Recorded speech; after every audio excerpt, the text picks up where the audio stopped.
Hello everyone, welcome to our channel education hotspot and in this video हम continue कर रहे हैं अपनी जेके पीएससी की 10+2 सोशोलॉजी लेक्चर सीरीज़ को एंड 190 क्वेश्चन तक हम पार्ट 19 तक प्रीवियस वीडियो में कवर कर चुके हैं। यहाँ पे हम लोग next part that is part 20 पे बात करेंगे, जहाँ पे हम 191 से लेके 200 तक के क्वेश्चन जो है वो डिस्कस करने वाले हैं।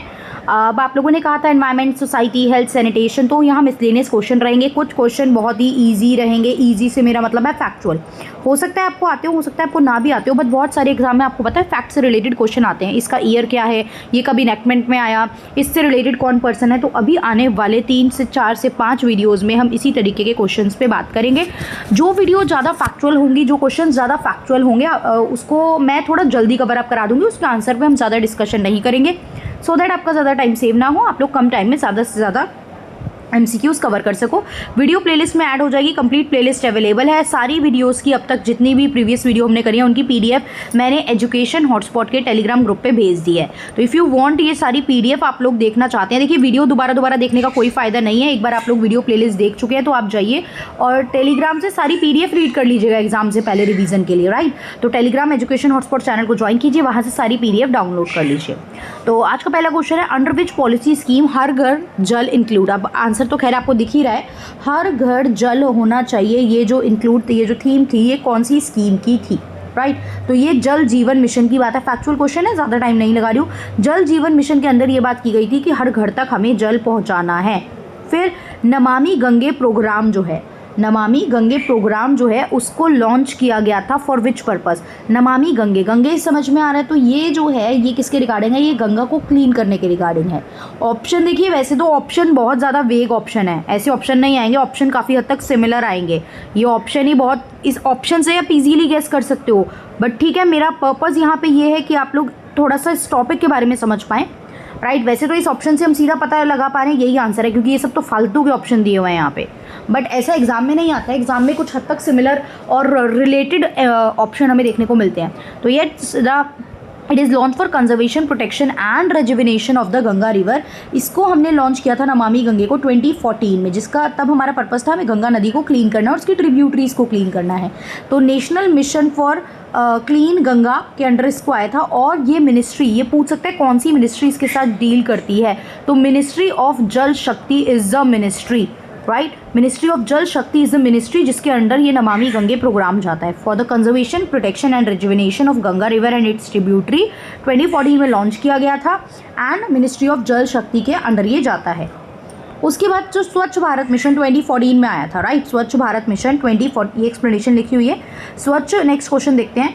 स्वच्छ भारत मिशन ग्रामीण की बात की गई है, आंसर ही दिख गया चलिए यहाँ पे, बट कोई नहीं। स्वच्छ भारत मिशन हमने देखा था 2014 को, जब नई गवर्नमेंट आई तो नई गवर्नमेंट लेके आई थी on the birth anniversary of Mahatma Gandhi. Mahatma Gandhi भी हेल्थ एंड सैनिटेशन के लिए वर्क करते थे, तो यहाँ पे भी साफ सफाई की बात की गई थी, भारत को क्लीन रखने की बात की गई थी, तो स्वच्छ भारत मिशन आया था।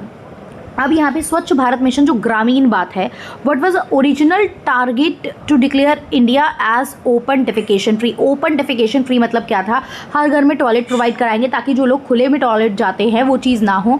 उससे क्योंकि हेल्थ रिलेटेड इश्यूज आते हैं, साफ सफाई को लेकर प्रॉब्लम आती है, तो for the cleanliness, for the स्वच्छता पर्पज़ आप लोगों को था कि रूरल एरियाज़ में हम क्या करेंगे, ओपन डेफिकेशन फ्री बनाएंगे रूरल एरिया को।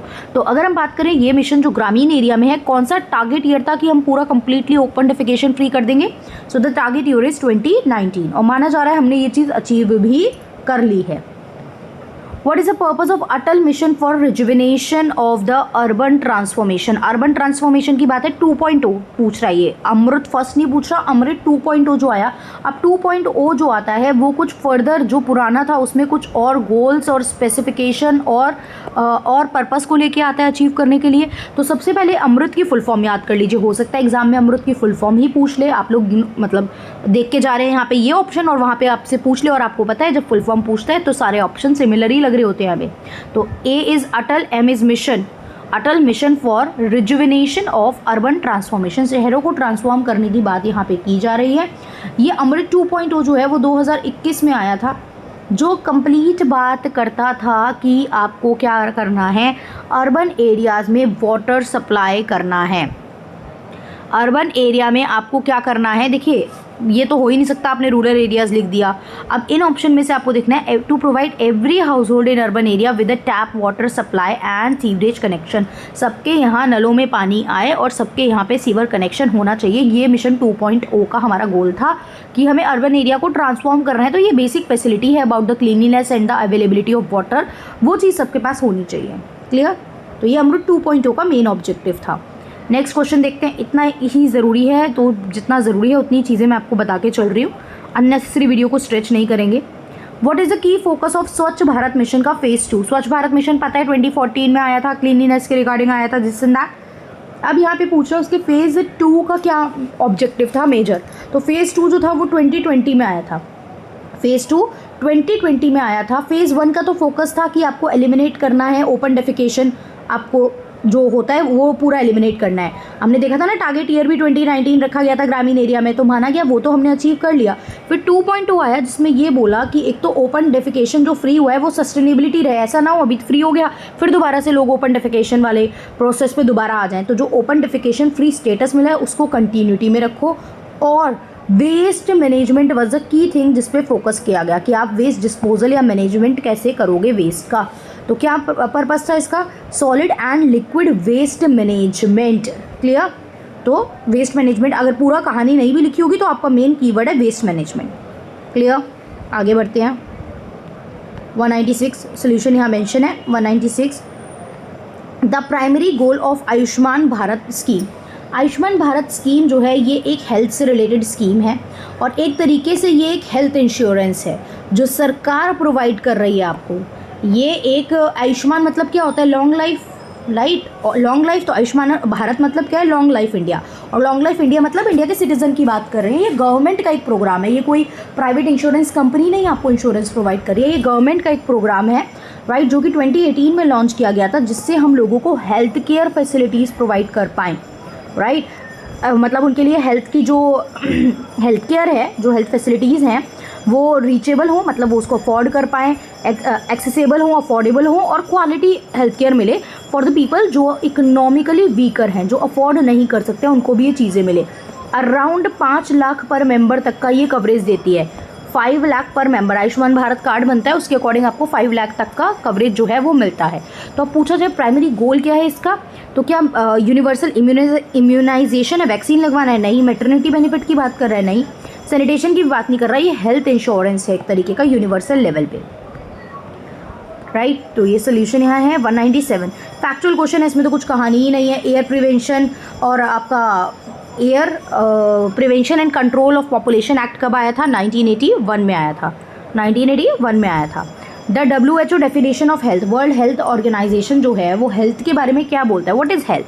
हेल्थ का मतलब है कि आपके पास कोई डिजीज़ ना हो, फिजिकल वेलबींग, आपकी बॉडी जो दिख रही है वो सही हो, आप काम अच्छे से कर पा रहे हो तो आप हेल्दी हो। नहीं, ये एक इंक्लूसिव डेफिनेशन देता है। वर्ल्ड हेल्थ ऑर्गेनाइजेशन एक इंक्लूसिव डेफिनेशन देता है जिसमें वो कहता है कि एक पर्सन की फिजिकल, मेंटल, सोशल वेलबींग होनी चाहिए। हेल्थ का मतलब है वो पर्सन फिजिकली साउंड हो, मेंटली साउंड हो और आपकी जो है सोशल वेलबींग, फिजिकल वेलबींग हो, मेंटल वेलबींग हो, सोशल वेलबींग हो, ये तीनों चीज़ें इंक्लूड करता है।